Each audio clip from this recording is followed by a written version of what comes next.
Finance Minister Nirmala Sitharaman on February 1st concluded her Union Budget 2026-27 speech in the Lok Sabha with a 1.5-hour address focused on growth, investment, and fiscal stability. This marked her 9th consecutive budget presentation, a first in India's parliamentary history. The Finance Minister announced a strong push to public capital expenditure, pegging it at 12.2 lakh crore rupees for 2026-27. She said the government would sharpen its focus on manufacturing, semiconductors, and micro, small, and medium enterprises to support long-term growth. She outlined targeted initiatives for health, sports, tourism, and women-led enterprises, linking them to the goal of building a Vikshit Bharat by 2047.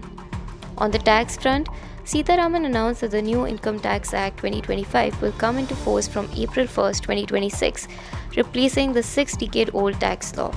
However, she did not announce any changes in income tax slabs, disappointing many taxpayers. She proposed extending the deadline to file income tax returns from December 31st to March 31st, subject to payment of a nominal fee.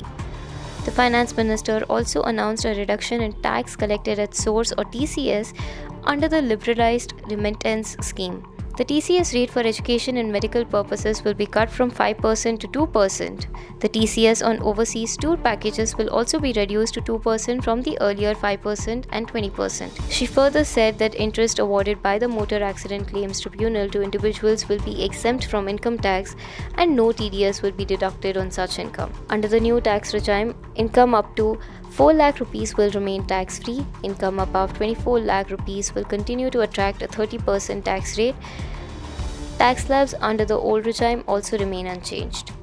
Overall, the budget signaled continuity in tax policy, a strong capex push, and a renewed thrust on manufacturing and investment as the government balances growth ambitions with fiscal discipline.